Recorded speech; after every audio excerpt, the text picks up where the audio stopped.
Bem, aqui podemos entrar num outro ponto, que aliás é fundamentalíssimo para um correto entendimento da união hipostática,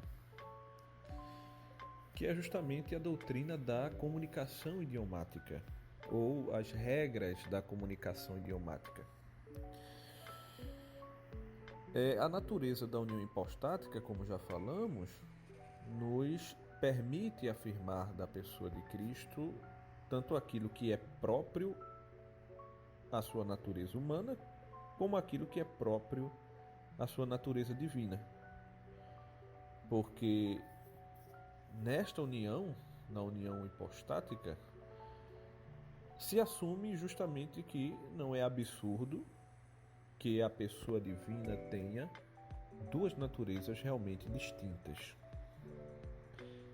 Bem, não vamos agora avançar argumentos demonstrativos para sustentar esta possibilidade metafísica. Mas desta admissão, desta possibilidade, surge justamente a utilidade das regras da doutrina da comunicação idiomática, porque ela se assenta sobre esta possibilidade de duas naturezas distintas numa só pessoa, para nos fornecer as relações corretas que podemos afirmar com respeito às propriedades de cada natureza em relação à pessoa assumente, certo? Ou como essas propriedades se relacionam entre si. Então, estas são as regras da comunicação idiomática. E aqui eu realmente preciso reconhecer que é um desafio explicar como duas naturezas que são excludentes entre si, se comparadas diretamente, porque uma natureza é mortal e a outra é imortal. Uma, por exemplo, é temporal e a outra é eterna. Uma é criada enquanto a outra incriada, e assim por diante. Então é um desafio explicar como naturezas excludentes entre si podem estar unidas numa só pessoa e ao mesmo tempo conservando aquilo que cada uma tem de próprio. Mas se assumirmos a possibilidade da união hipostática, precisamos saber se há regras de relações não contraditórias que podemos estabelecer entre as propriedades destas duas naturezas com respeito à pessoa assumente, que é a pessoa santa do nosso Senhor Jesus Cristo, que em virtude da encarnação encontra-se justamente com duas naturezas. Uma natureza que possui de maneira connatural, de maneira essencial, como verbo pré-existente, e a outra natureza que assume no tempo e une-se a ele de modo substancial, de modo pessoal. Pois bem, então as regras da comunicação idiomática entram justamente para impedirem qualquer relação herética ou absurda entre natureza e natureza, bem como entre natureza e pessoa. Então, esta é a importância das regras da comunicação idiomática. Mas vamos às regras. Então, em primeiro lugar, a primeira regra da comunicação idiomática é que, em virtude da união hipostática, as propriedades concretas de cada natureza devem ser atribuídas à pessoa de Cristo. E quais são as propriedades concretas de cada natureza? Bem, se dizem concretas porque são propriedades consideradas enquanto pertencem a um sujeito. Então são aquelas propriedades como ser mortal, ou por parte da natureza divina ser imortal, ser criado ou ser incriado e assim por diante. Estas são propriedades, são exemplos de propriedades concretas. E elas devem ser atribuídas à pessoa de Cristo. Por quê? Porque as duas naturezas são da pessoa de Cristo. Já assumindo a união hipostática, temos a pessoa de Cristo e temos, pertencendo a esta pessoa, uma natureza humana com aquilo que tem de próprio e uma natureza divina com aquilo que tem de próprio.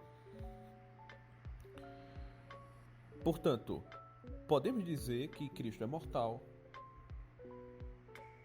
ou que Cristo é imortal. Então, para algumas pessoas, soa um pouco herético dizer que Cristo é mortal, como se a pessoa divina fosse mortal. Mas quando dizemos que Cristo é mortal, pela primeira regra da comunicação idiomática, de que as propriedades concretas de cada natureza devem ser atribuídas à pessoa, então, à luz desta primeira regra, não há nenhum problema, e de fato não há. Porque quando se diz que Cristo é mortal, o que se está dizendo é que Cristo tem uma natureza mortal. Mas esta propriedade concreta,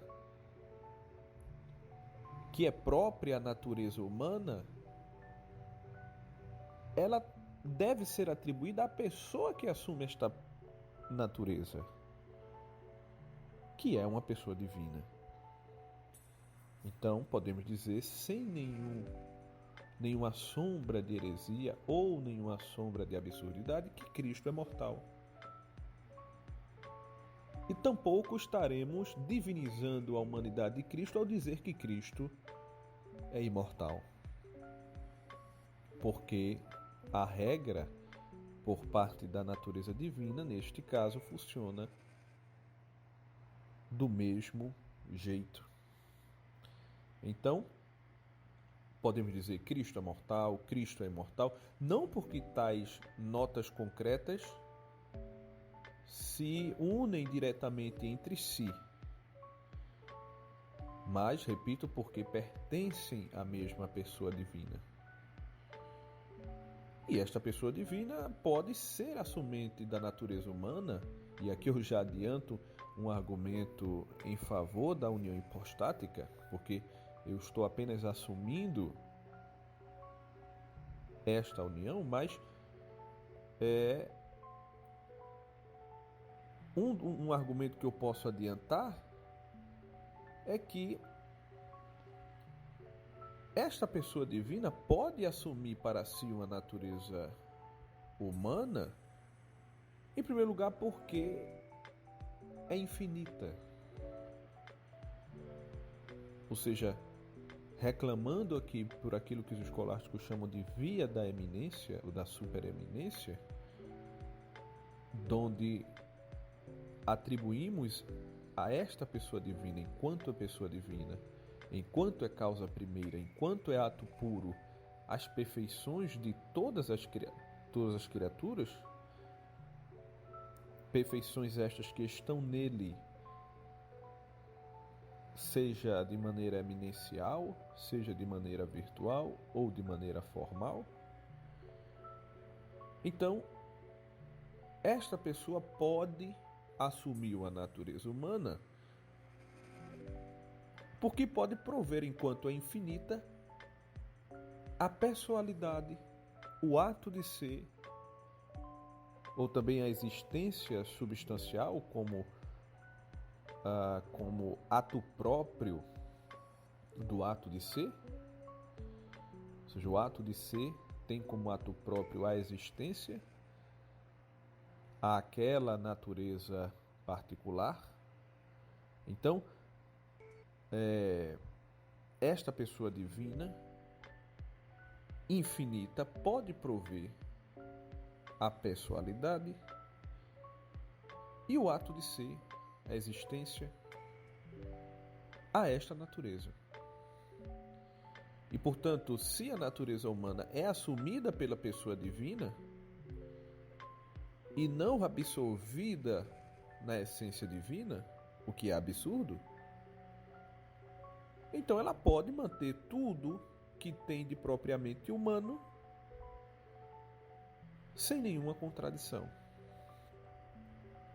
E, aliás, como colocam os escolásticos, também uma condicionante, não é? Assumir tudo aquilo que é propriamente humano, desde que seja conveniente a natureza da pessoa assumente e também a finalidade da encarnação, para excluirmos, por exemplo, algumas perfeições, como a perfeição da pessoalidade humana e outras tantas, que depois eu posso explicar.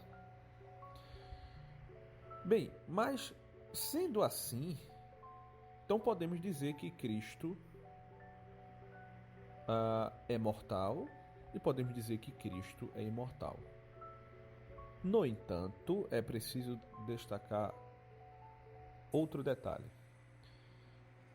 Conquanto possamos dizer que Cristo é mortal ou que Cristo é imortal, sem nenhuma contradição, são propriedades concretas que dizem respeito às naturezas, certo? Dizem respeito de maneira própria a cada uma das naturezas. O ser mortal atinente à natureza humana e o ser imortal atinente à natureza divina, mas por serem assumidas, aliás, pela natureza humana ser assumida pela pessoa divina, essa propriedade concreta se atribui à pessoa divina assumente, e a natureza divina, que é essencialmente desta pessoa divina, porque se identifica realmente com ela, suas propriedades, seus atributos também se referem ou se atribuem a esta pessoa. Então, podemos dizer que Cristo é mortal ou Cristo imortal sem contradição. A não ser que houvesse alguma contradição em uma pessoa assumir duas naturezas, o que nós não concedemos. Em primeiro lugar, como eu já argumentei, porque a pessoa assumente neste caso é uma pessoa infinita e que assume esta natureza, provendo para ela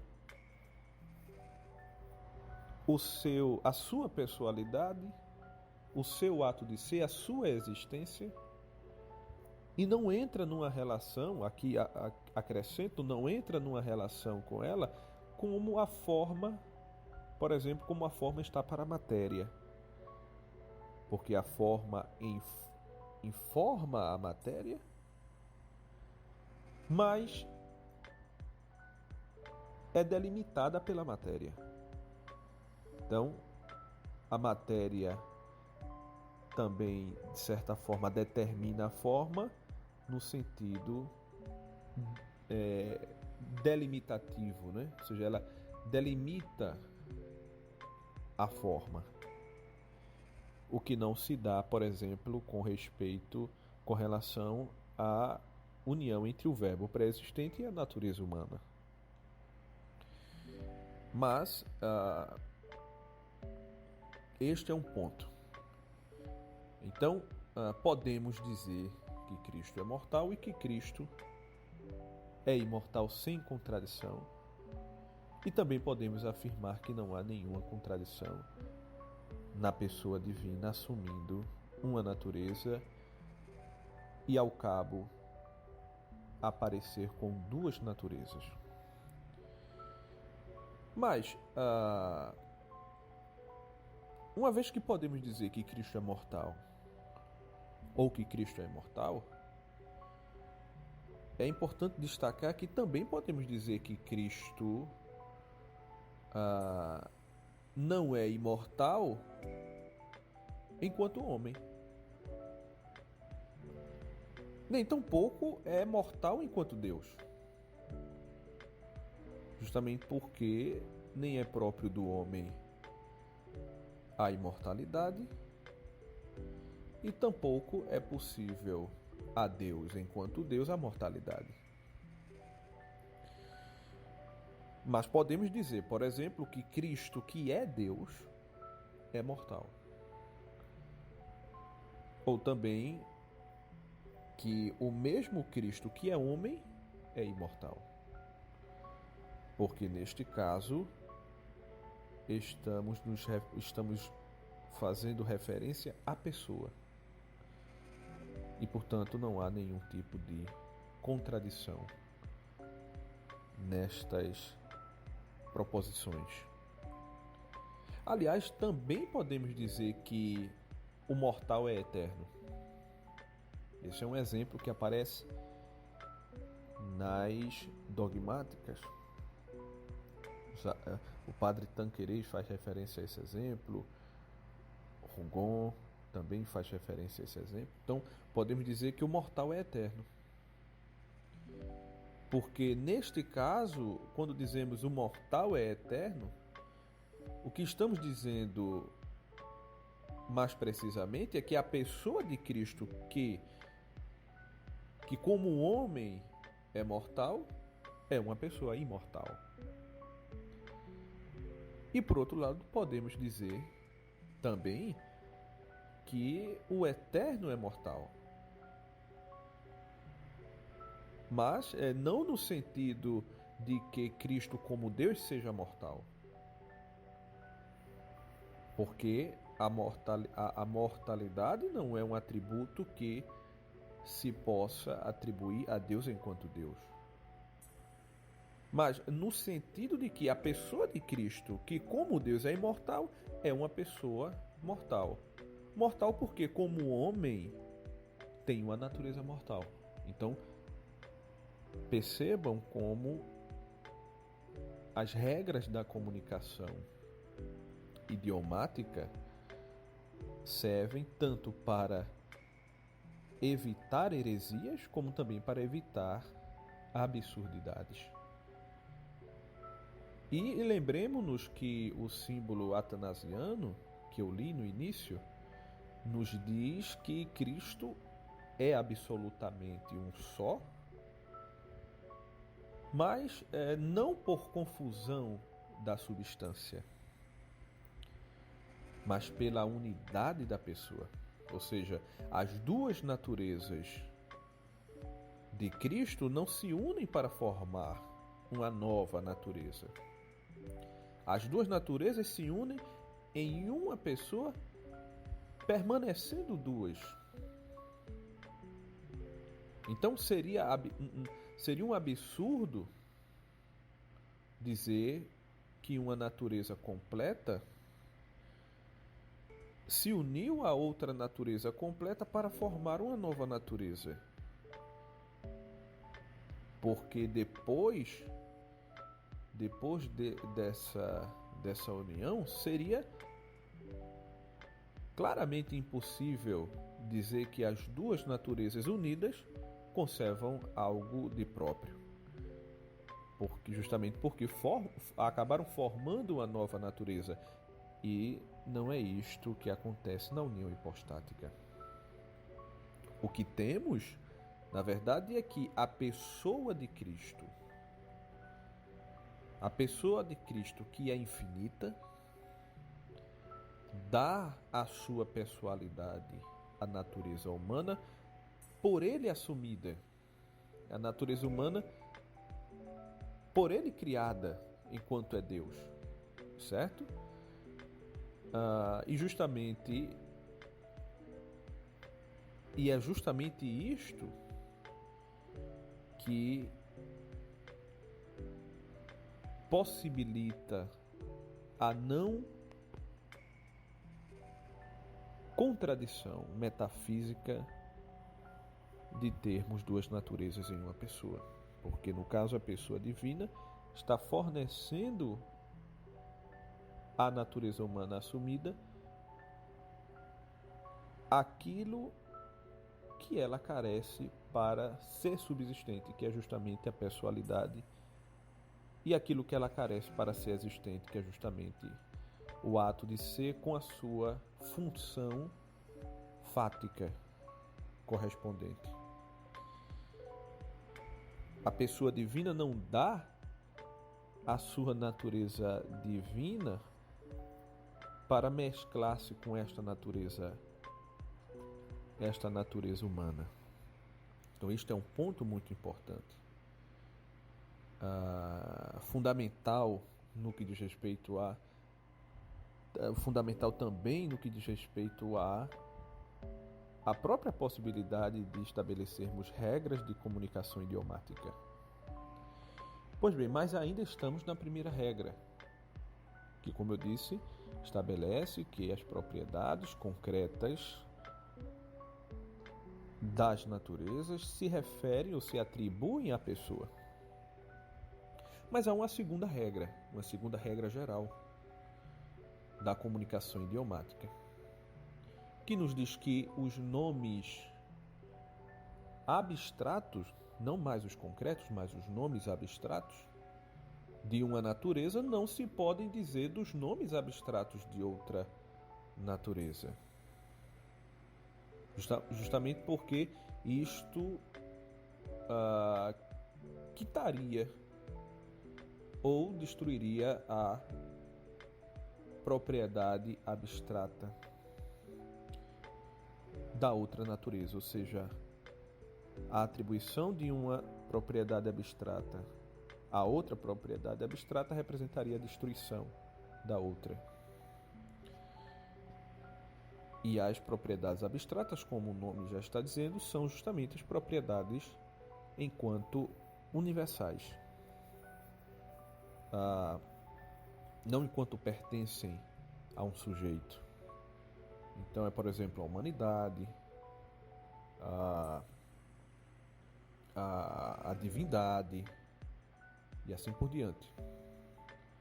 São propriedades abstratas. Então, por exemplo, não podemos dizer que a divindade é a humanidade, nem que a humanidade é a divindade. Como é óbvio, isso implicaria numa destruição, numa implosão. Nem também podemos dizer que a humanidade,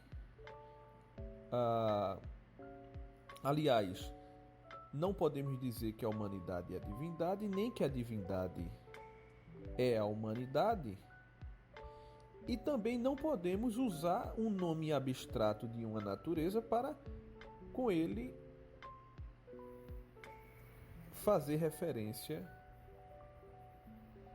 ao nome concreto da outra natureza. Então, por exemplo, não podemos dizer que a humanidade é imortal. Ou seja, a atribuição de um nome abstrato a um nome concreto de outra natureza.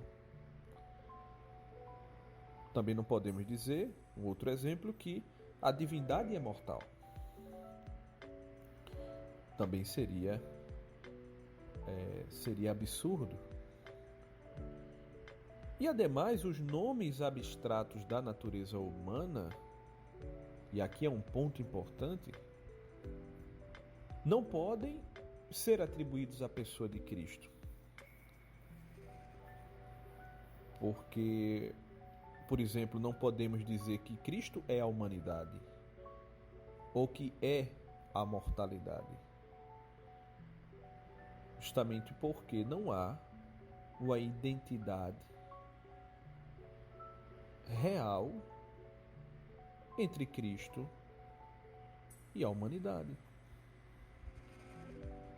Agora, já no que diz respeito aos nomes abstratos da natureza divina, estes podem ser atribuídos à pessoa de Cristo. E podem justamente porque há identidade real entre a pessoa de Cristo, os seus atributos divinos e a sua essência. O que não se dá entre Cristo e a humanidade. Então podemos dizer que Cristo é divindade.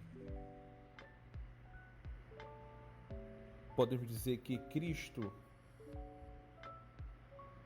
é onipotência, por exemplo, ou que Cristo é eternidade, porque neste caso estamos tomando a simplicidade divina, na qual as pessoas divinas são idênticas à essência divina. As pessoas divinas também são idênticas aos seus atributos. São realmente idênticas aos seus atributos.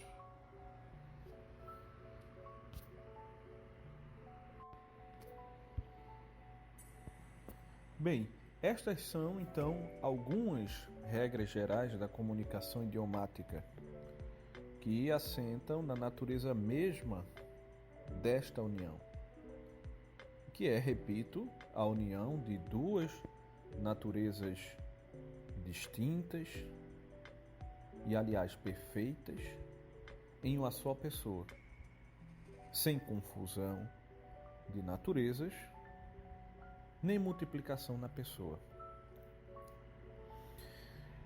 As regras da comunicação idiomática, aliás, nos ajudam também a entender outras doutrinas.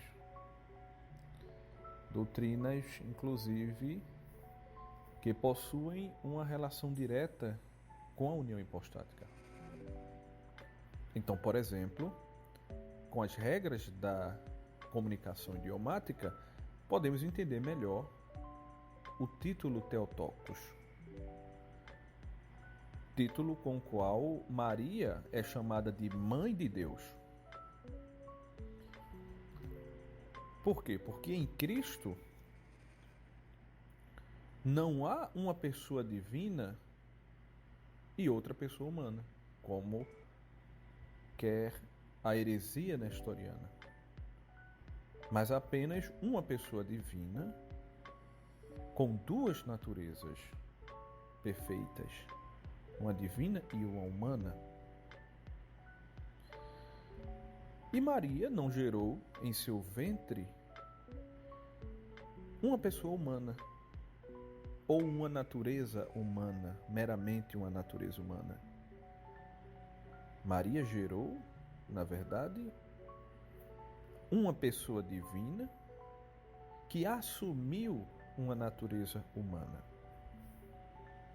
Daí porque, por exemplo, o símbolo atanasiano, lido por mim no início, diz que Cristo é Deus gerado antes dos séculos, da substância do Pai, e é homem nascido no século da substância da Mãe. Então, é claro que o título Theotokos não quer dizer que Jesus, enquanto Deus, nasceu de Maria. Simplesmente porque Jesus, enquanto Deus, tem as notas próprias da divindade. Ou seja, ele é incriado e gerado apenas eternamente da substância do Pai, como diz o símbolo atanasiano. No entanto, podemos dizer que Jesus, que é Deus, foi gerado por Maria. Percebem como as regras da comunicação idiomática nos ajudam a entender o título Theotokos? Ou seja, mas como isso é possível? Ou seja, como é possível dizer que Jesus, que é Deus, foi gerado de Maria? É possível porque Jesus, que é Deus, foi gerado de Maria enquanto homem. Bem, mas será que disso se segue que Maria gerou a natureza humana de Cristo e não o próprio Cristo? Bem, a resposta é um retumbante não. E por várias razões. Por várias razões. Então, por exemplo, a primeira razão é que se Maria tivesse gerado apenas uma natureza humana, porque uma coisa é dizer que Maria gerou a Jesus, que é Deus, enquanto homem. Outra coisa é dizer que Maria gerou a natureza humana de Cristo. São duas proposições muito diferentes. Muito diferentes. Então, quando dizemos que Maria gerou a Jesus, que é Deus enquanto homem, estamos afirmando uma verdade absolutamente condizente com os símbolos dos concílios ecumênicos. Absolutamente harmônica, uma verdade absolutamente harmônica com a revelação das Sagradas Escrituras. Mas quando dizemos que Maria gerou a natureza humana de Cristo, estamos dizendo uma absurdidade metafísica e também estamos dizendo uma heresia. Então, como eu dizia, se Maria tivesse gerado apenas uma natureza humana e não o próprio Cristo que é humano e que também é Deus, então, na verdade, Maria não teria sido mãe de ninguém. Porque ninguém pode ser mãe de uma natureza que não pertença a uma pessoa. Porque a natureza humana, para existir, reclama por uma pessoa. Ela não tem por si mesma subsistência. Então, vamos aqui algumas explicações básicas de metafísica. Não é simples de entender. A natureza humana, se considerarmos a natureza humana em si mesma, é uma perfeição meramente formal. Ou seja, possui apenas um ser formal, que responde justamente pelo que a coisa é. O que a coisa é? É uma perfeição meramente formal. Não responde pelo ato de ser ou pela existência da coisa. Responde pelo que a coisa é. E assim, a natureza humana particular de Cristo só tem ato de ser enquanto está em Cristo. Enquanto pertence à pessoa de Cristo. Porque esta natureza, enquanto pertence à natureza humana, enquanto pertence a uma pessoa neste caso existente, é existente não por força da definição de alguma razão intrínseca à natureza humana, mas em razão de estar pertencendo a uma pessoa existente, a uma pessoa que está na posse do seu ato de ser, da sua existência substancial. Então, todo indivíduo existente tem uma natureza essencial, ou seja, tem uma formalidade específica, mas esta sua formalidade só é atual ou existe concretamente porque pertence a um existente. Sendo assim, Maria não poderia ter sido mãe de uma mera natureza humana,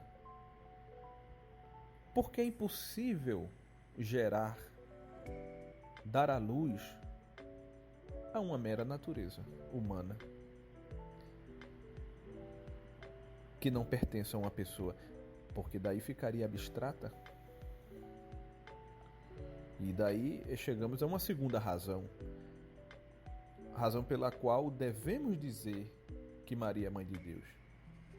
É que se por um lado é absurdo que Maria tenha sido mãe de uma mera natureza humana e não do mesmo Cristo, que é divino humano, por outro lado é herético dizer que Maria é mãe do Jesus homem. Inclusive, um teólogo famoso aqui no Brasil recentemente, parece um teólogo reformado, né? Famoso no Brasil. Ele entrou nessa encruzilhada, né? Nessa encruzilhada de tentar escapar à procedência do uso do título Theotokos para Maria.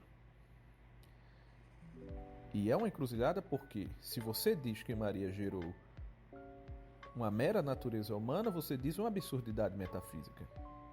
E se por outro lado você diz que Maria gerou, entre aspas, o Jesus homem, supondo que houvesse um Jesus homem e outro Jesus que não era homem, um Jesus Deus, você cai, evidentemente, na heresia nestoriana. Não há um Jesus homem, objetivamente homem, que não seja Deus. Há uma pessoa divina que tem connaturalmente uma essência divina, que esta pessoa é realmente idêntica a esta essência divina, assumiu no tempo uma natureza humana, e esta natureza humana pertence a esta pessoa divina. De modo que é enganador dizer que Maria é mãe do Jesus homem como argumento para negar o Theotokos, porque o Jesus homem é a pessoa divina. E só há uma pessoa divina. Ou seja, supõe que Maria gerou uma pessoa humana que não fosse divina. E isso, evidentemente, conduz à heresia nestoriana. Então, como eu costumo dizer, e me parece que esse teólogo tem até diploma de doutorado em hermenêutica. Então, na verdade, esse diploma não o salvou da heresia, né? Não o salvou da heresia. Eu costumo dizer que, neste caso, no que diz respeito ao título Theotokos, se correr, a impossibilidade metafísica pega, e se ficar, a heresia come.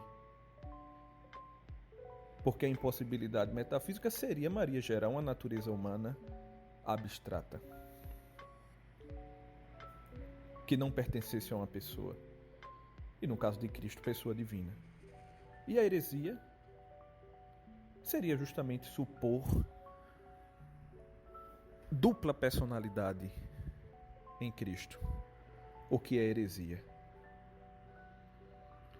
Aliás, podemos ver também por outro ângulo, porque quem morreu na cruz não foi uma simples natureza humana, foi o próprio Deus que morreu na cruz. Então, afirmar, por exemplo, que Maria gerou uma mera natureza humana tem reflexos diretos na própria doutrina da redenção. Afirmar que Maria gerou uma pessoa humana, supondo implicitamente que esta pessoa humana objetivamente, aliás, dizer que Maria gerou o Jesus homem, porque de fato Cristo não era pessoa humana, é pessoa divina, mas dizer que Maria gerou o Jesus homem, supondo que objetivamente este Jesus homem não fosse uma só pessoa divina, assumente de uma natureza humana, também tem reflexos na doutrina da redenção. Porque a obra satisfatória realizada pelo crucificado foi obra realizada por Deus mesmo, não por um Jesus homem. Então isso é muito importante de dizer. E aqui, quando dizemos, por exemplo, que o próprio Deus morreu na cruz, entramos em um outro ponto interessante que a doutrina da comunicação idiomática nos ajuda a compreender melhor. Então não há nenhum problema em dizermos que Deus morreu, porque o sentido, à luz das regras corretas da comunicação idiomática, é que Deus, enquanto homem, morreu. Não que Deus, enquanto divino, morreu, porque a propriedade concreta de ser mortal não se predica da natureza divina de Cristo. Justamente porque esta tem a propriedade concreta de ser imortal. Então este é um ponto fundamental. Então dizer que Deus morreu na cruz também não viola, quando bem compreendido, né? Quando analisado de forma correta, não implica nenhuma heresia, nenhuma absurdidade. E portanto, voltando à questão de Maria, devemos dizer que Maria é mãe de Deus, sabendo que com isso não estamos dizendo que Maria é mãe de Deus enquanto divino, porque enquanto divino Cristo é eterno e filho apenas do Pai por geração eterna. Mas podemos dizer que Maria é mãe de Deus porque Maria é mãe justamente daquele que é divino, daquela pessoa divina que, enquanto homem, nasceu dela no tempo. Então este é um ponto fundamental.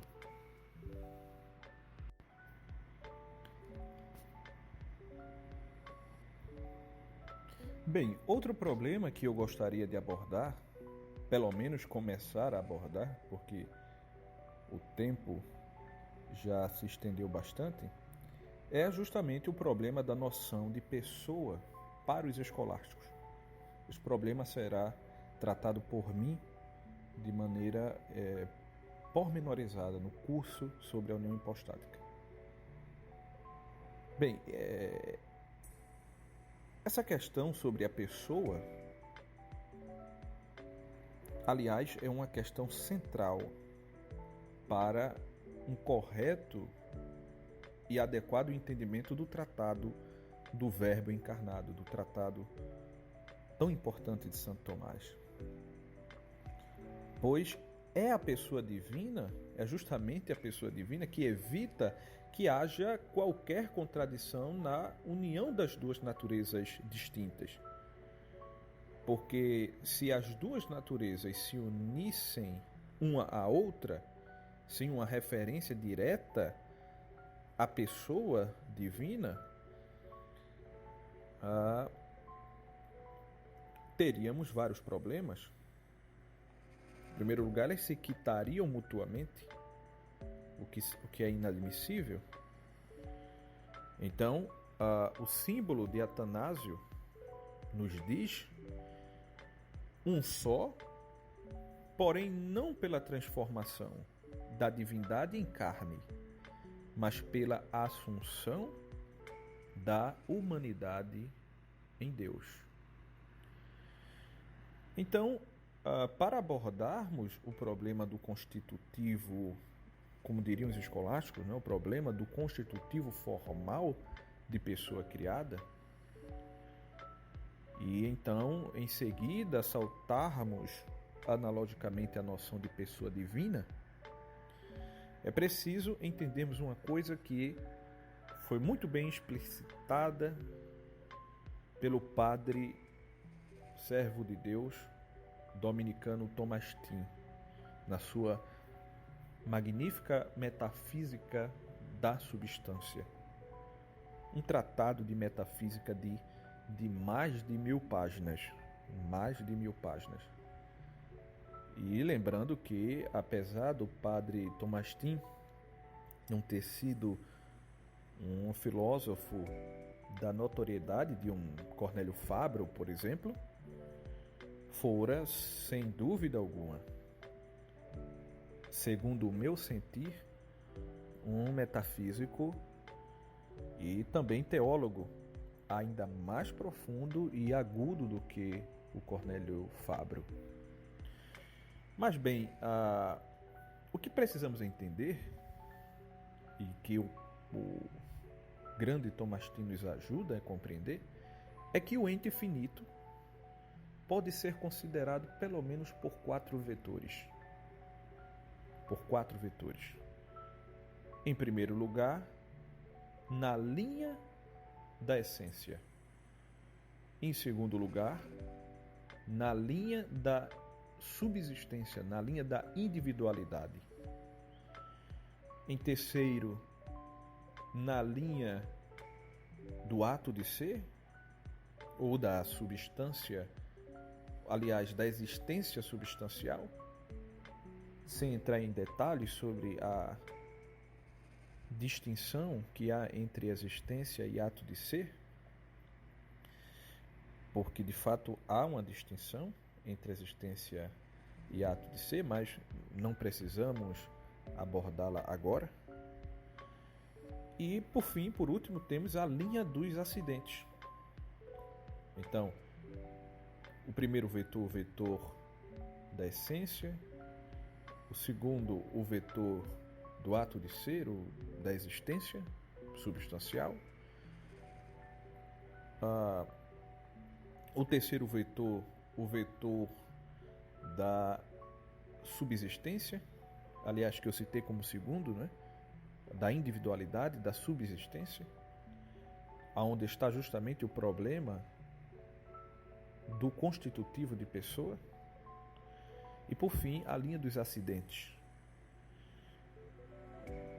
E os acidentes, como sabemos em metafísica, podem ser necessários ou contingentes, Então, são necessários no caso daqueles acidentes que se ligam à substância pela essência, ou seja, aqueles acidentes que, por assim dizer, dimanam da essência. E os acidentes contingentes são justamente aqueles que, apesar de se encontrarem na substância, não se encontram nela mediante a essência. E daí eles podem ser tanto concebidos como inseparáveis, atinentes aos princípios individuantes, ou separáveis, acidentes de maneira mais própria. Bem, mas isto digamos assim, proemial em metafísica, né? O que é importante saber aqui são esses 4 vetores. O vetor da essência, o vetor da individualidade, da subsistência, o vetor do ato de ser e o vetor dos acidentes. Então,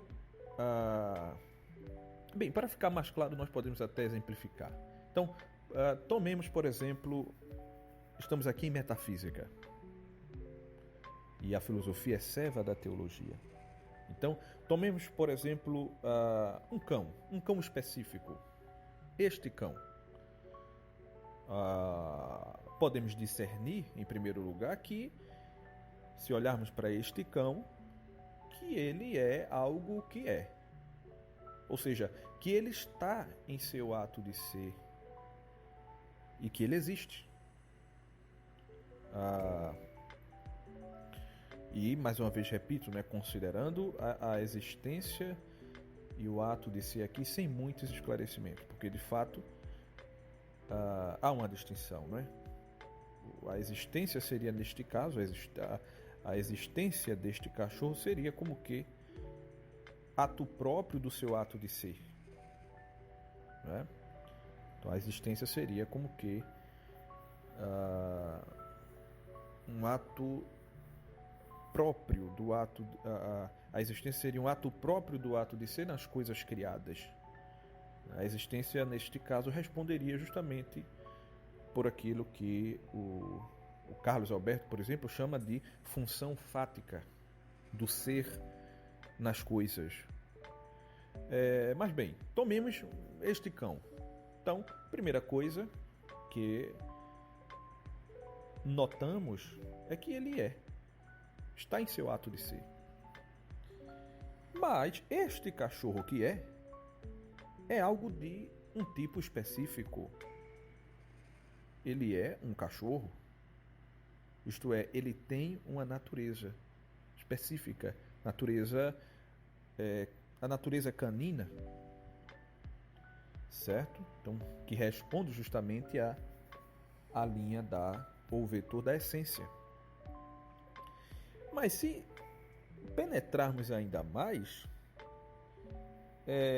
esta natureza que tem existência, né, é algo que também tem o ser em si mesmo. Ou seja, é algo que subsiste. É algo que não tem simplesmente o ser em outro. Percebemos que este cachorro é subsistente.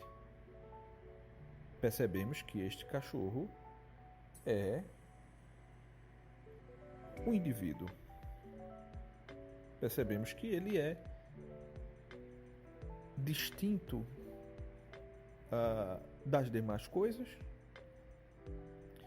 e não é dividido em si mesmo. Certo? Bem, no caso do cachorro, evidentemente não chega a ser pessoa, porque não é, segundo a fórmula clássica, não é substância individual de natureza racional. Mas é um indivíduo subsistente. O cachorro, evidentemente, não é uma qualidade de outra coisa. Este cachorro não é uma qualidade de outra coisa. É algo que subsiste em si. Então, podemos dizer que é um indivíduo subsistente. Mas se penetrarmos ainda um pouco mais, vamos notar que na linha dos acidentes, este cachorro, pode-se dizer, tem algumas qualidades acidentais. Por exemplo, ele é macho. É um acidente, neste caso, um acidente próprio dele como indivíduo. Neste caso, inseparável dele na linha da individualidade. Há também alguns acidentes separáveis. Ele, por exemplo, pode ser um cachorro um cachorro preto ou um cachorro branco, ele pode estar latindo, né, atualmente. Então, são acidentes. Então, bem, isso é um exemplo para compreendermos que estes 4 vetores não são meramente ficções da nossa mente. Possuem correspondência na realidade. A realidade recepciona muito bem a linha da essência, a linha do ato de ser, a linha da subsistência e a linha dos acidentes, que o padre Thomas Team penetra de uma forma assustadora na sua metafísica da substância. E por estes 4 vetores podemos analisar o constitutivo. Aliás, podemos analisar não só o constitutivo de pessoa criada, também podemos analisar o próprio Cristo enquanto homem, porque enquanto homem, Cristo é analisável tanto pelo vetor da essência como pelo vetor do ato de ser ou da existência, que neste caso em Cristo só há um ato de ser. E, bem, não tenho tempo para explicar agora, mas um só ato de ser. Também analisarmos a Cristo pelo vetor da subsistência, conquanto Cristo não fora pessoa humana, e a pessoalidade neste caso fora suprida pelo verbo pré-existente, e também pelo vetor dos acidentes, no que diz respeito, por exemplo, às perfeições que Cristo tinha como, não só como homem essencial, homem íntegro, mas também como homem perfeito. As perfeições adquiríveis, etc, etc. Então, mas o problema da pessoalidade está justamente no vetor da subsistência. E eu gostaria de falar do problema da pessoalidade, mas como o tempo já está se estendendo bastante, e é preciso, para uma melhor compreensão, falarmos antes de Cristo pelo vetor da essência. Então falaremos pelo menos deste aspecto, o aspecto de Cristo pelo vetor da essência.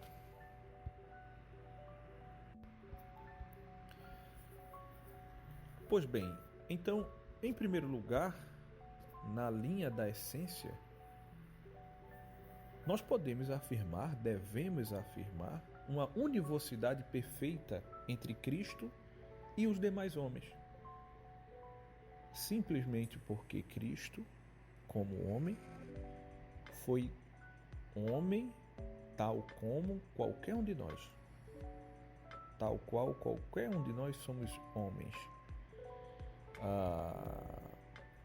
Ou seja,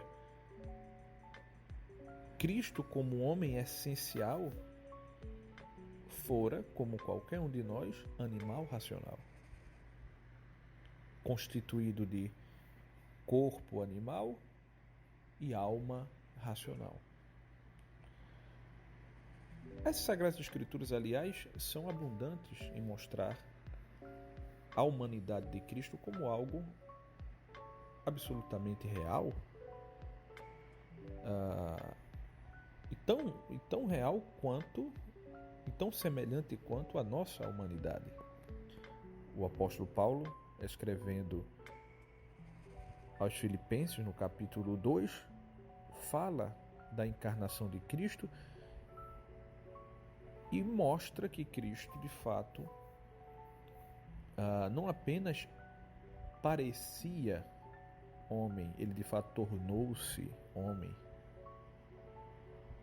E, neste sentido, nós devemos repugnar todas aquelas heresias de cunho equivocista quanto à semelhança entre a natureza humana de Cristo e a nossa, que debilitam a sua natureza humana. Então, são as heresias, por exemplo, dos docetas e maniqueus, que debilitavam a natureza humana de Cristo por parte do seu corpo, tornando algo fantasmagórico, algo espiritualizado. E por outro lado, a heresia dos apolinaristas debilitava a humanidade de Cristo por parte da alma, porque concebiam a humanidade de Cristo como um corpo sem alma, ou seja, Cristo sem alma racional criada. São todas heresias. E são todas incompatíveis com o fato de que Cristo fora homem essencial. Mas é preciso também afirmar que Cristo, como homem, ele não fora um homem qualquer. Ele fora homem perfeito. Homem perfeito. E, bem, o que isto quer dizer, né? Homem perfeito. Porque como homem perfeito, cabe a analogia de atribuição. Aliás, não de atribuição, analogia de desigualdade, porque há uma gradação de perfeição, onde em Cristo se encontram as perfeições connaturais e adquiríveis elevadas ao máximo. Elevadas ao máximo. E aqui cabe fazer uma referência, por exemplo, ao grande padre Marinsola.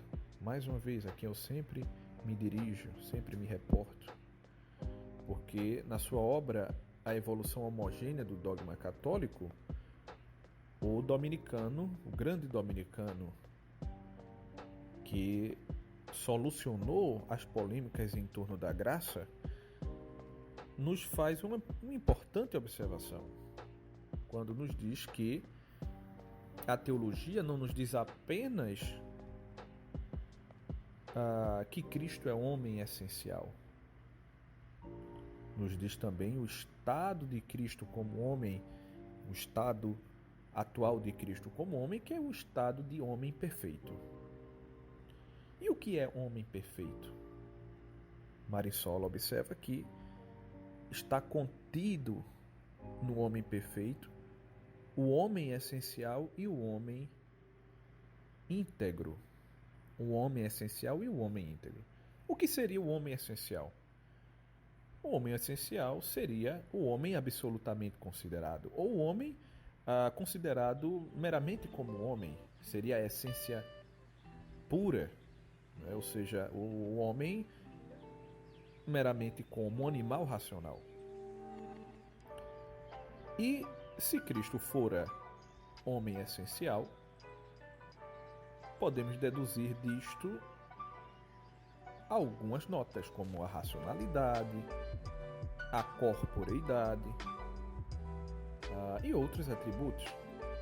Por exemplo, os escolásticos falam do Cristo ridente, né? Deste atributo da risibilidade. Então, Cristo como homem essencial, ele teve o que os escolásticos chamam de risibilidade radical. Por quê? Porque é algo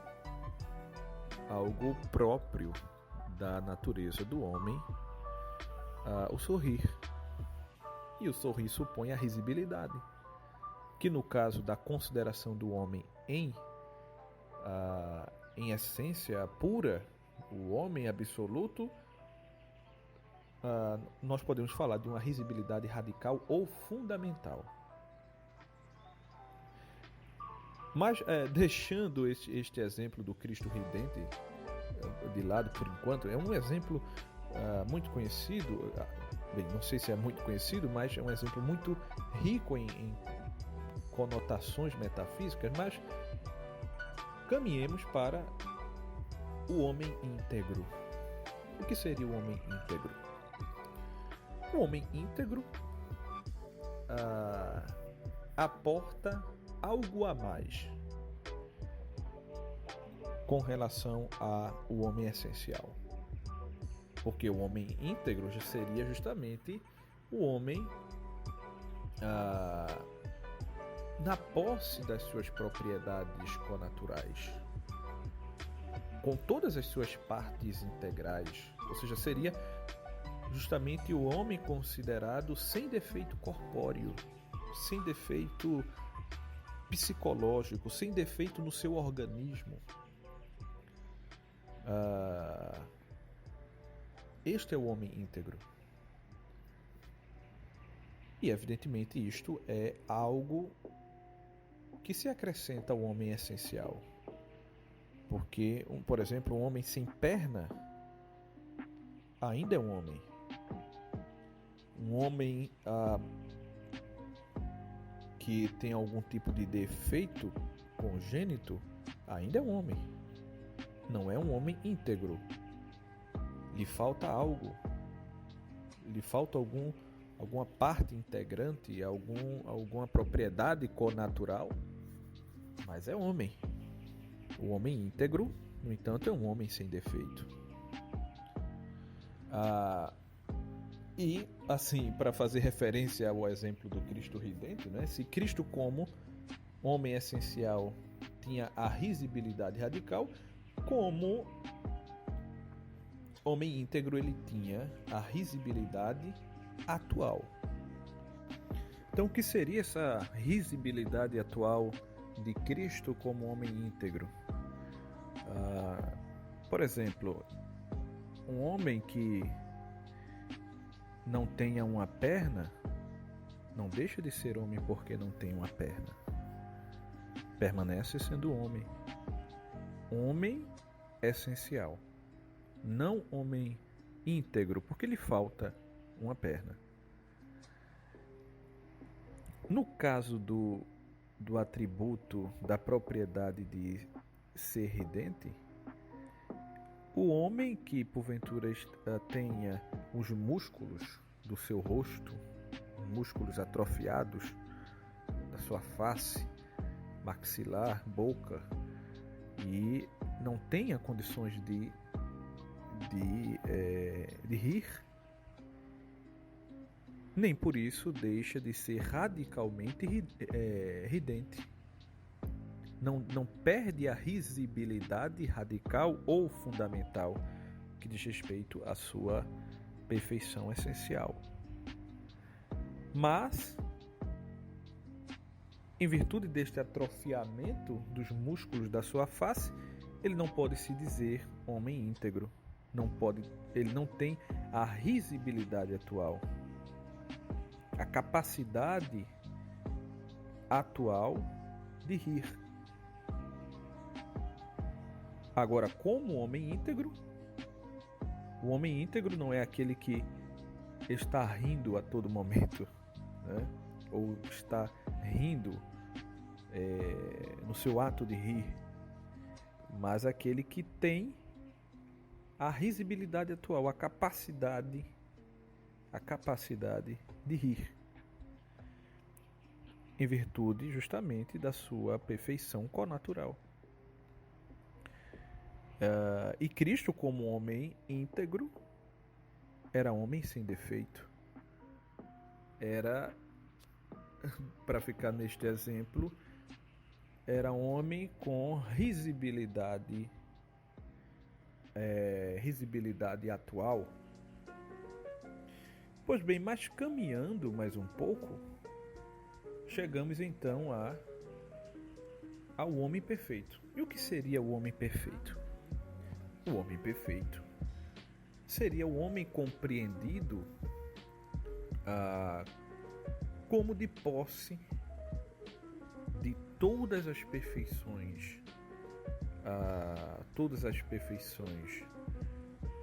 acidentais de que a sua natureza é capaz de receber. Então, o homem por exemplo, com a posse das virtudes adquiríveis e também da ciência adquirível. E se a natureza humana algum dia já recebeu, por exemplo, ciência infusa, cabe ao homem perfeito também ter a ciência infusa, seja a ciência infusa acidental ou a ciência infusa essencial, que os escolásticos distinguem. E mais, se a natureza humana um dia já recebeu também a perfeição da visão da essência divina, cabe a Cristo, como homem perfeito, ter também a visão beatífica. Ou seja, todas aquelas perfeições que um dia já foram recebidas nesta natureza, Cristo as teve. E independe de se esta natureza humana particular recebeu esta perfeição aqui no mundo do homem viajante ou na pátria celeste. Então, se Cristo fora homem perfeito, fora mais do que um homem essencial, fora mais do que homem íntegro, sem defeitos atuais, sem defeitos connaturais, mas também teve todas as perfeições adquiríveis. Todas as perfeições adquiríveis. Isto é o que quer dizer homem perfeito. Não é meramente homem essencialmente perfeito, mas homem que detém ou que compreende as perfeições adquiríveis. A ciência, a virtude, a ciência infusa, seja acidental, aquela que os profetas tinham, com respeito, por exemplo, a saber os mistérios, algumas coisas que não tinham como, aliás, que eles poderiam saber, poderiam adquirir pela investigação, mas que receberam diretamente de Deus. Então, por exemplo, uma nova língua, falar um novo idioma, os apóstolos, por exemplo, no dia de Pentecostes, ali foi ciência infusa. Ciência infusa também teve Adão no estado de justiça original. Ciência infusa essencial é aquela que o homem tem diretamente por infusão de espécies por Deus e que não poderia saber pela sua investigação. E daí entra, por exemplo, o conhecimento do futuro que muitos profetas tiveram, ou até mesmo de alguns mistérios da fé que apóstolos e profetas tiveram. Cristo teve, e teve também a visão beatífica própria dos bem-aventurados, porque fora homem perfeito. Tudo que um dia a natureza humana recebeu, Cristo como homem perfeito também recebeu. No sentido das perfeições, que não se opõem à sua pessoa divina e aos fins da sua encarnação. Então, portanto, a partir do dado revelado de que em Cristo havia uma essência humana, de que Cristo era homem essencial, podemos deduzir as propriedades essenciais de Cristo como homem. Então, Cristo ele era racional, corpóreo, radicalmente tinha risibilidade radical. Já do princípio de que Cristo é homem íntegro, podemos deduzir que ele não tinha defeito físico algum. E do princípio de que fora homem perfeito, podemos deduzir as perfeições acidentais ou adquiríveis. Então, isto é o que quer dizer homem perfeito. E por isto, convém a Cristo como homem perfeito a analogia de atribuição, não, a analogia de desigualdade. Porque ele tem as perfeições que qualquer outro homem tem, ele tem de maneira mais elevada. Pois bem, então, indo da linha da essência, podemos saltar para a linha dos acidentes e perguntarmos quais perfeições Cristo, como um homem perfeito, teve. Então, em primeiro lugar, como já dissemos, se Cristo foi homem perfeito, fora também homem essencial e homem integral. Como homem essencial, ele era animal racional. Tinha corpo carnal, como qualquer um de nós, e alma racional. E a Escritura é muito clara em relação a isso.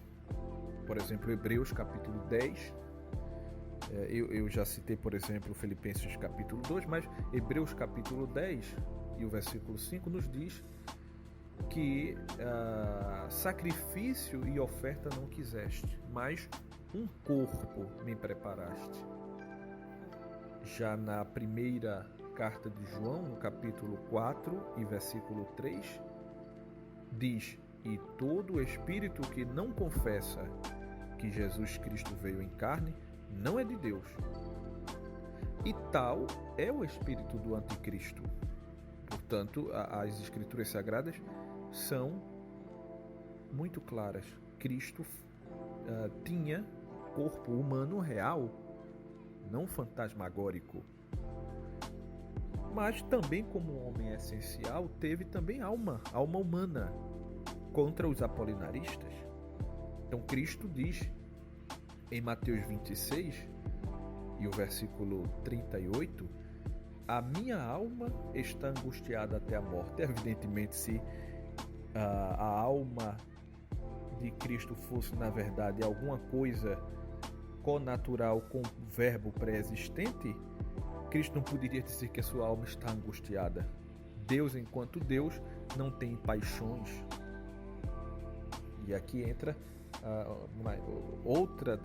mais uma das misérias, por exemplo, do teísmo personalista, do qual, por exemplo, Craig é caudatário, né? E quando eu falo assim, evidentemente, ninguém me entenda mal. Craig é um erudito respeitabilíssimo, tanto no vetor da teologia como no vetor da filosofia.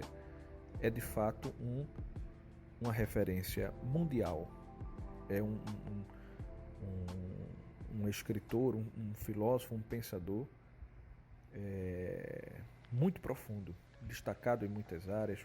Na área da cosmologia, por exemplo, ele é fantástico. Na área da lógica, domina perfeitamente a lógica.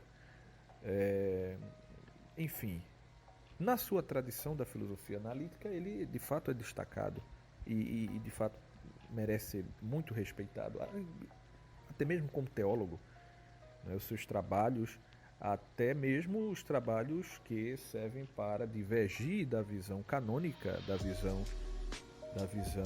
dos símbolos universais da igreja.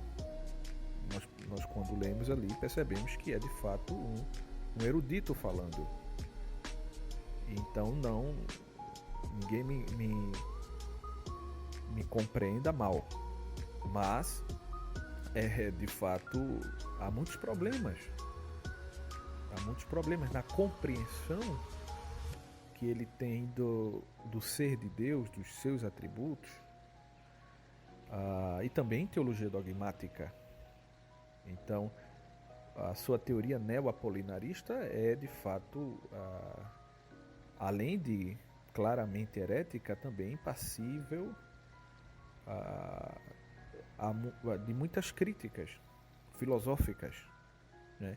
Então, como explicar Mateus 26:38? Minha alma está angustiada até a morte. Se Cristo tinha carne humana e a sua alma foi provida pelo verbo pré-existente. Na verdade, seria, se considerarmos as coisas em si mesmas, Cristo, a alma de Cristo para Craig era o próprio verbo pré-existente. Né? Que no caso, a unir-se com o corpo apenas exemplificam a alma humana. Mas aí entra, por sua vez, o teísmo antropomorfista que ele defende, do qual aprendeu com Alvin Plantinga, que quando escreveu a sua obra Deus e Outras Mentes, Craig tinha 18 anos, me parece, era um jovem, né? E Plantinga já tinha desenhado ali o seu teísmo personalista, né? Então, entra esse teísmo antropomorfista para dizer que Deus sofre, que é mutável, que é temporal e etc, etc, etc. Ou seja, pegam tudo que há de imperfeito, concebem tortamente como perfeição e atribuem a Deus. E de quebra ainda, elevando o grau de imperfeição.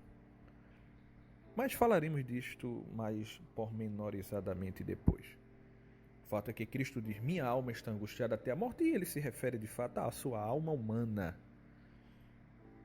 E ademais podemos argumentar que se Cristo teve uma alma racional, teve também aquelas faculdades superiores da alma, que se distinguem da alma, mas estão radicadas nela. O intelecto e a vontade. Então, como homem essencial, Cristo teve tais potências radicalmente. Ele teve vontade e intelecto. Como homem íntegro, ele teve, por exemplo, a ciência atual. Mas como homem essencial, ele teve radicalmente estas potências. Ele teve alma racional. Pois bem, o sexto concílio ecumênico, o terceiro constantinopolitano, definiu, aliás, que em Cristo não há apenas uma vontade. Se Cristo tem alma racional, tem vontade. Mas que vontade é esta? A vontade humana. Vontade humana. Ora, se como Deus ele tem vontade divina e como homem tem vontade humana, logo tem duas vontades. E é isto o que diz o concílio, o terceiro constantinopolitano, que ademais condenou o parecer de Honório. Condenou. Aliás, condenou o parecer de Honório, afirmando não apenas que Cristo tinha duas vontades, mas afirmando que ele tinha duas operações. É dito que as duas vontades naturais e operações juntas concorrem à salvação do gênero humano. Isso é muito importante. O símbolo nos diz que as duas vontades e as duas operações concorrem à salvação do gênero humano. Isso é muito importante porque mostra que isso não é apenas uma nota cristológica, é uma nota também que tem ordem à soteriologia. Bem, mas de onde podemos deduzir que Cristo tinha duas operações? Né? Como estabelece o sexto concílio ecumênico, né? O sexto concílio ecumênico, que é o terceiro concílio constantinopolitano. Como podemos deduzir que Cristo tinha duas operações? E aqui Sigo mais uma vez o Padre Marinsola, mestre também na dogmática. E ele nos diz que podemos deduzir do fato de Cristo ser justamente perfeito Deus e perfeito homem. Como Deus, tem a operação divina. Tem a operação divina. Isso é muito lindo, porque Cristo, como Deus, não deixa de ser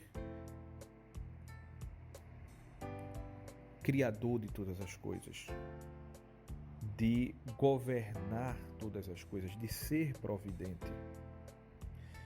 E, evidentemente, quem olhava para Cristo com a visão da graça, a visão sobrenatural, podia ver nele a sua divindade,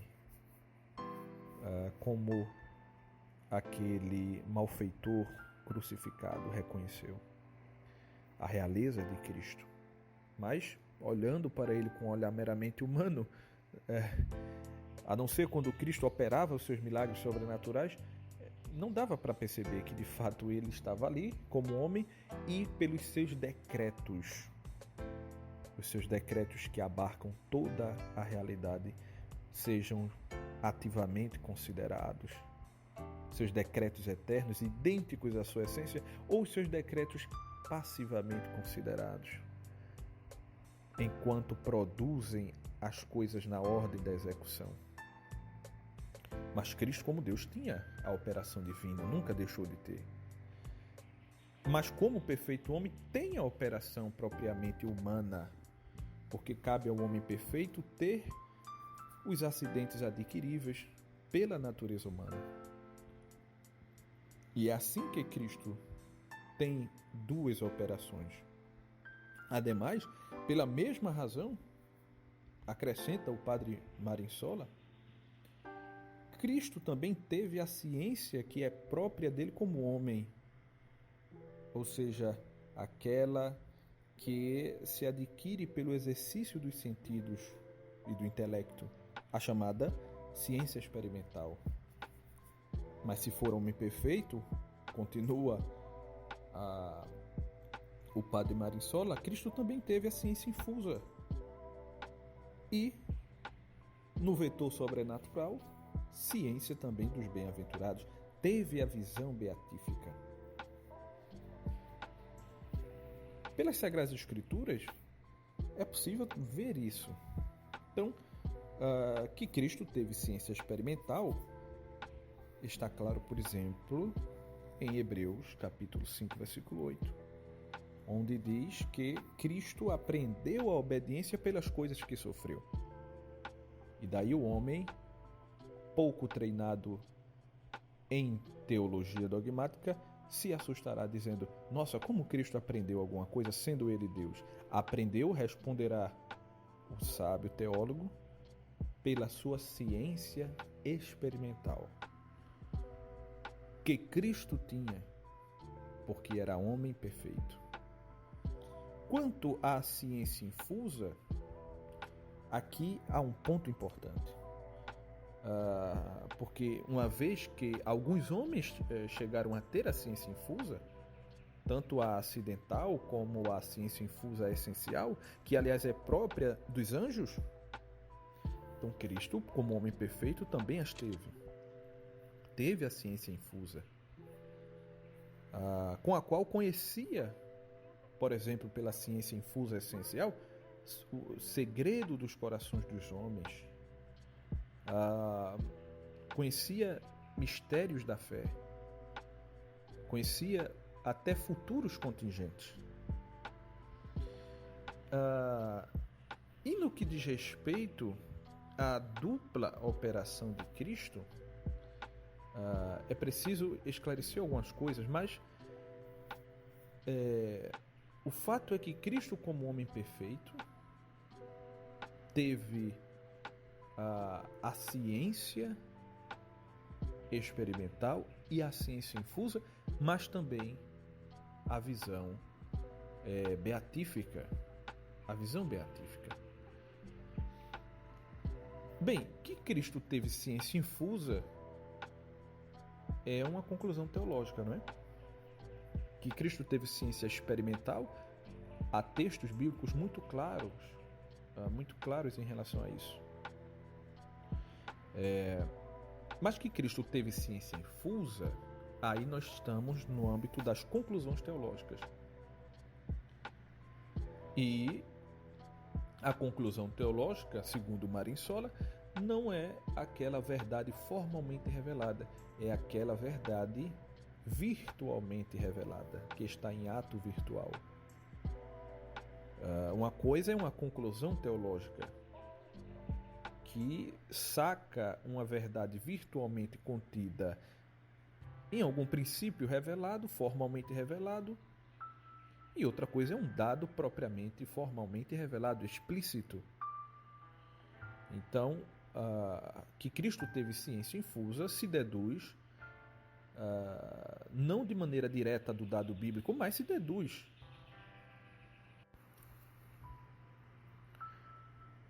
Por isso que, por exemplo, o Cardeal Lugo, grande moralista, escreveu também uma obra, e grande dogmático também, escreveu uma magnífica obra De Mysterium Incarnatione, e na distinção 20, número 3, afirma que é sentença teológica comum e provável que Cristo teve a ciência infusa. E o padre Marinsola, por sua vez, explicita o argumento em favor de que é conclusão teológica que Cristo teve ciência infusa, colocando a premissa maior como premissa de fé, que Cristo não fora apenas homem essencial, nem íntegro, mas também homem perfeito. E como homem perfeito, teve e tem, não é, tudo aquilo que a sua natureza humana pode receber ou adquirir. Portanto, seja na ordem natural, preternatural ou até mesmo na ordem sobrenatural. Neste sentido, podemos afirmar de Cristo que ele tinha a ciência infusa, porque a menor neste caso seria já uma menor de razão, a maior de fé e a menor de razão, de que a ciência infusa é uma perfeição adquirível. Portanto, Cristo a tem.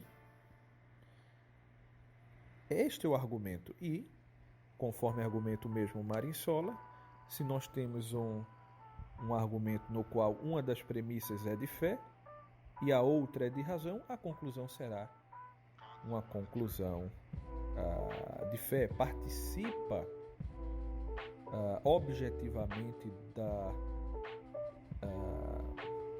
daquilo que é revelado, apesar de ter uma premissa de razão, que está virtualmente contida no dado revelado pela sua conexão objetiva com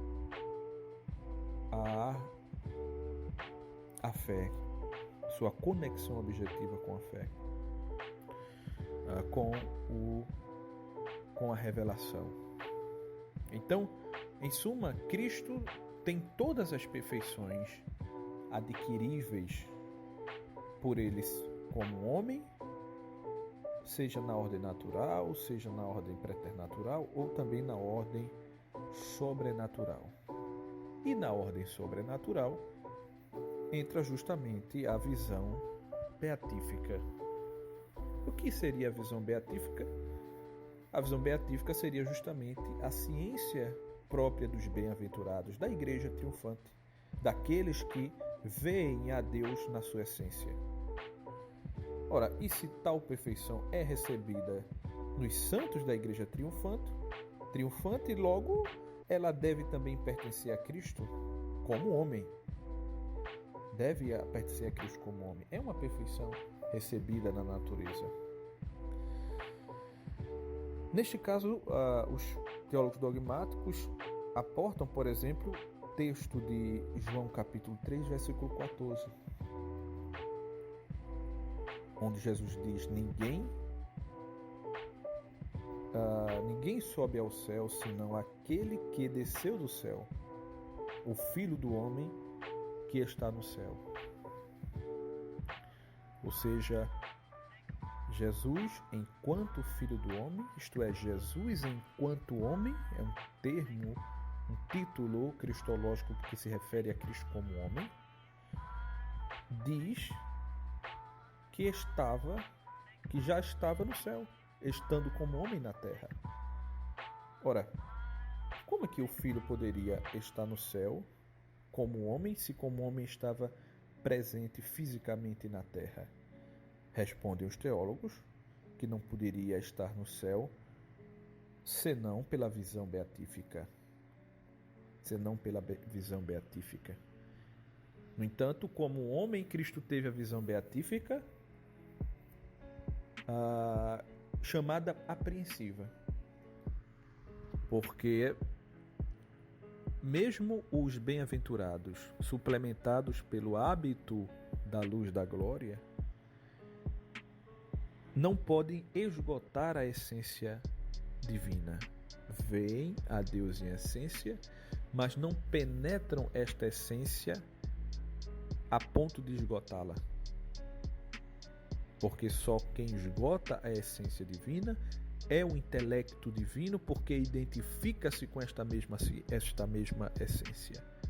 Então, Cristo como homem, se teve a visão beatífica, e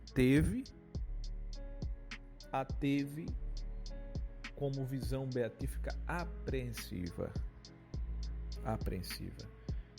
E por que apreensiva? Porque não esgota a essência divina. Mas convém a Cristo como Deus ter também a visão da essência de Deus, porque tem o intelecto divino que se identifica com esta mesma essência. Esta visão que Cristo teve é o que os teólogos escolásticos chamam de visão compreensiva. Então, Cristo como homem viajante teve a visão apreensiva, mas como homem compreensor teve a visão compreensiva. O que era Deus compreende e esgota a essência divina. Então, e aqui é um ponto interessante, que pela visão beatífica, Cristo viu no Pai tudo aquilo que lhe pertencia enquanto ele mesmo era Deus e homem. Ou seja, conheceu e conhece tudo aquilo que lhe pertence na condição de Deus homem, ou seja, na condição de sumo sacerdote, na condição de juiz de vivos e mortos, é o que diz as Sagradas Escrituras, e neste sentido conhecia como homem bem-aventurado o fim dos tempos, o final dos tempos. E aí alguém pode dizer, bem, mas Cristo disse não saber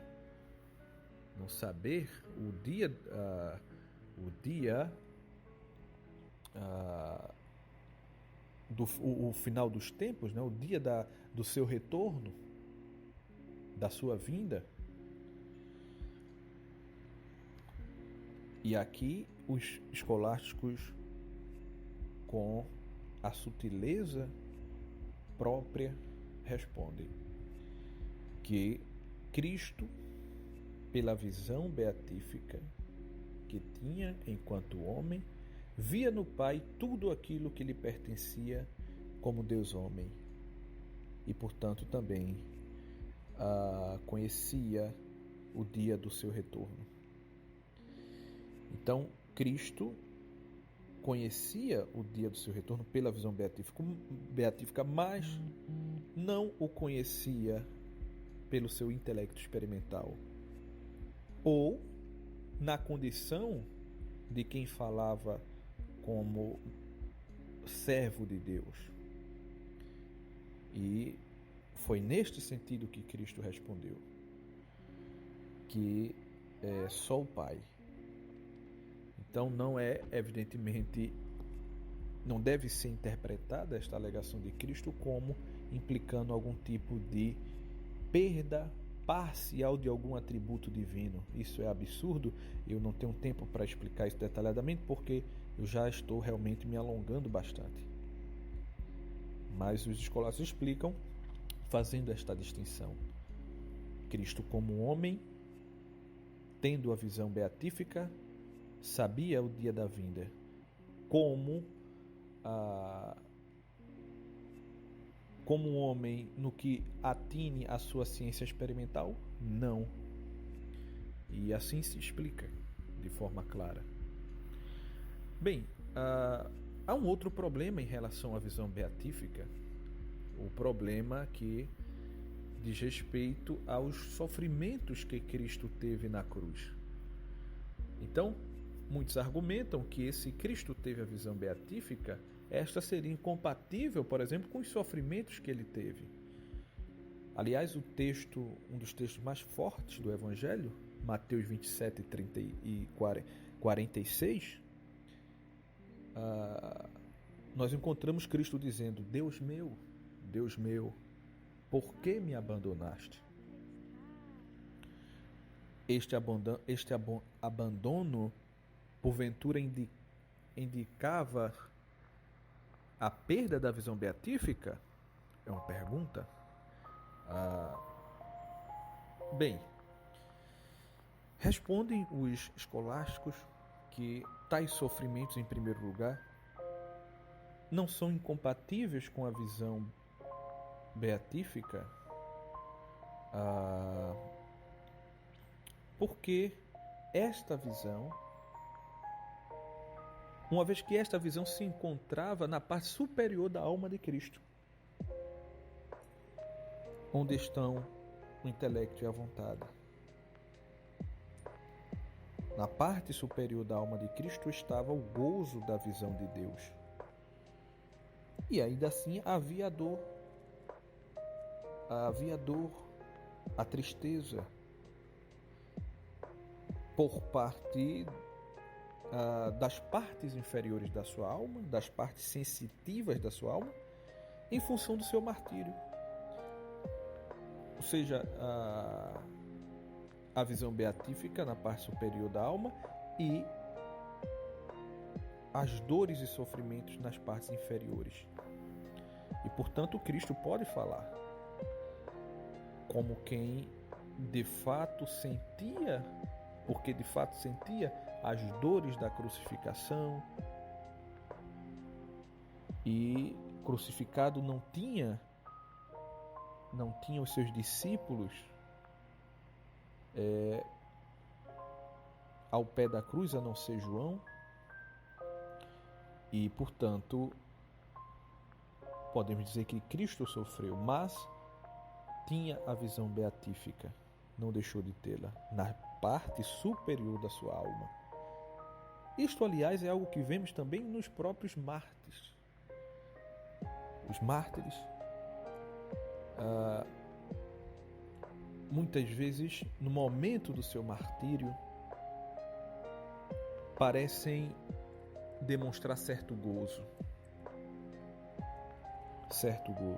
Então, não é algo tão estranho assim para um cristão. Então, não precisamos dizer que faltava a Cristo na cruz a visão beatífica. Tampouco caberá dizer que a ira de Deus estava sobre Cristo e ele sentiu como que uma quebra da comunhão com o Pai. Também muito menos isso. Mas sim que as dores e as vergonhas que Cristo sofreu, e como homem as sofreu, e pertenciam à sua alma, na parte inferior da sua alma, foram realmente sentidas. E por isso que ele demonstrou este sofrimento com este brado. Mas ao mesmo tempo, lembremos-nos que mesmo crucificado intercedeu pelos seus algozes. mostrando que tinha a graça divina. E aí há um outro assunto, né? A graça de Cristo, a graça que Cristo tinha, graça incriada, graça criada, mas o tempo não dá para abordarmos este tópico. Mas eu queria, antes de terminar, porque realmente não dá para falar sobre a questão do constitutivo de pessoa, isso ficará para o meu curso, eu gostaria de falar, como eu tinha iniciado, falar apenas de um último ponto atinente à dupla operação de Cristo, conforme estabelecido explicitamente no Sexto Concílio Ecumênico. Cristo não teve apenas duas vontades, mas também duas operações. Mas argumenta-se, e aqui estamos também no âmbito do homem perfeito, né? No vetor da perfeição específica, ou seja, de Cristo como homem e também das suas perfeições acidentais. No que diz respeito à sua dupla operação, a dupla operação de Cristo, alguns argumentam que, uma vez que as operações humanas são sempre atribuídas à pessoa de quem são estas operações, e visto que em Cristo só há uma pessoa, então em Cristo deve haver apenas uma operação. Apenas uma operação. Bem, este argumento, ele é um argumento torto. Ele é um argumento torto. Porque, de fato, se as operações pertencem à pessoa, e em Cristo a pessoa é única, a conclusão correta é que as operações de Cristo são de uma pessoa. Não que a pessoa de Cristo tem uma operação apenas. Ou seja, quando há uma pessoa, há um só operante. Bem, neste caso, a pessoa ou o operante é um operante, uma pessoa diferente, é uma pessoa divina, que aliás assumiu duas naturezas intelectuais perfeitas. Aliás, assumiu uma natureza perfeita, a natureza humana com intelecto e vontade, e tinha por identidade, né, de maneira inata, uma natureza divina. Portanto, terá duas vontades e, com efeito, duas operações. Então, não é verdade que, pelo fato de as operações pertencerem sempre à pessoa, que toda pessoa terá apenas uma operação. Porque, no caso, estamos falando de uma pessoa que assumiu uma natureza humana, tendo ao cabo duas naturezas, com efeito duas vontades, porque duas naturezas intelectuais, e como perfeito Deus e perfeito homem, duas operações. Então este é um ponto muito importante que poderíamos destacar. Pois bem, então eu espero que estas explicações tenham servido. E aqui eu alerto que, conquanto eu reconheço que a exposição ficou bastante longa, há muito mais a se dizer, e eu tentarei fazê-lo no meu curso. Espero que sirva a todos, e deixo aqui os meus agradecimentos.